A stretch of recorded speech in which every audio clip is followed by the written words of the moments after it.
Coming in at number 10, it was a big old cluster bleep. That's right, ladies and gentlemen. The Democratic National Convention did not prove to be much better than that of the Republicans' convention in Cleveland. The Democrats began their convention with the resignation of their chair and massive protests from Bernie Sanders supporters due to the leaks that came out in WikiLeaks of the Democratic National Committee emails that showed that they were in cahoots with the Hillary Clinton campaign the whole time. Coming in at number 9, Bernie who? While some will say Bernie Sanders got a lot of respect at the Democratic National Convention, there's some who say he was a bit undercut. For a man who started a political revolution, for a man who galvanized the nation and got 13 million new voters into the voter process, into the electoral process, and just galvanized crowds of thousands and thousands of people, some say it was an insult that he was shut out after day 2. Coming in at number 8, the Clintons are hard-working mofos. Yup, that's one thing that we got clear across the whole convention. I mean, we had Anastasia Somoza coming out telling her own personal story about how Hillary Clinton helped her.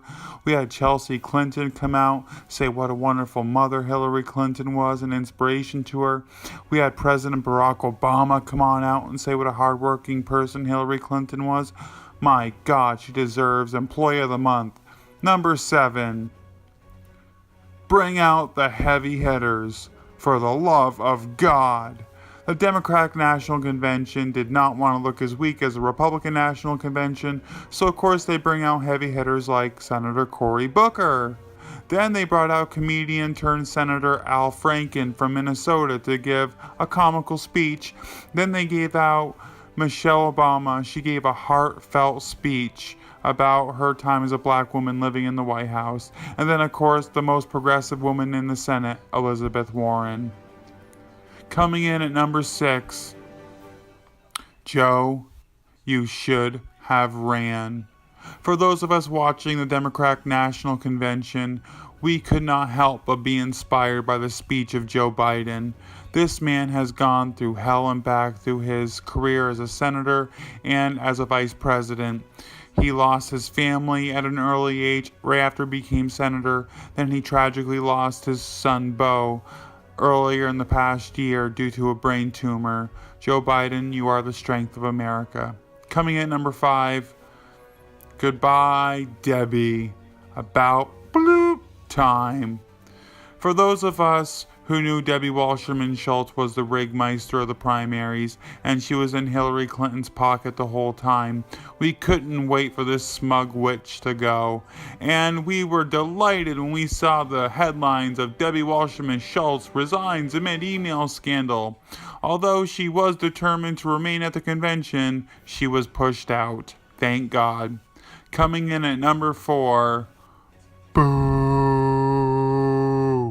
boo, Bernie, Hillary. The burners, the Bernie or bust people were pissed, especially after the email scandal was exposed, and it just followed the convention all the way through to the end. Coming in at number 3, Tim Kaine. Is he done yet? Is it a commercial break yet? Come on. Yeah, Tim Kaine's the VP pick. But you know what? We could have had the Scarecrow as the VP pick. Or a broom. A mop. Anything else. Tim Kaine, he's about exciting as a melted popsicle. That's all I got to say about that. Coming in at number 2. Unification. What's that? Party unification at the DNC? Whoa. Look at all these demonstrators. Like I said, after the DNC leaks were released, the Bernie or bust people went bonkers. They were just up in arms that their candidate got screwed out of the nomination process. And coming in at number 1, Hillary Clinton is a robot, but the lesser of two evils. And that was made abundantly clear with her nomination speech, full of slogans from her campaign and usual typical political fare you see in campaign stump speeches. Although her being the nominee, a female nominee, the first ever female nominee of a major political party, her campaign speech was a little lackluster. You got some news reporting agencies saying that it was the most boring and annoying acceptance speech in history. Then you got some saying it was a hell of a speech for Clinton. So you got some from both ends of the spectrum, I would say. Alright, so that was my top 10 takeaways of the Democratic National Convention of 2016. Yeah, Hillary Clinton's acceptance speech was a bit boring for me, I must say. It fell a little flat for me. It felt like a campaign stump speech. I'm on that side of the fence. Although I thought the Democratic National Convention was a bit stronger with the amount of prestigious political figures and the stories and the heartfelt stories from common people, I still felt like the Democratic National Convention just upped the ante a tiny on the Republican National Convention. Hillary will probably get a nice little bump from this, but we all know, anybody who's been following politics for years, the bumps go away after a month, and then it becomes all about campaign trail rhetoric.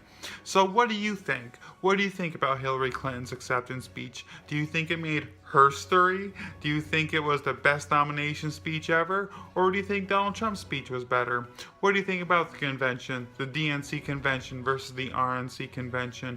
I want to hear your thoughts. And if you like what you've seen here and you want to see more, my name is Timmy Mims. You can follow me on Twitter at Timmy Mims, and you can follow me on YouTube at The Misfit.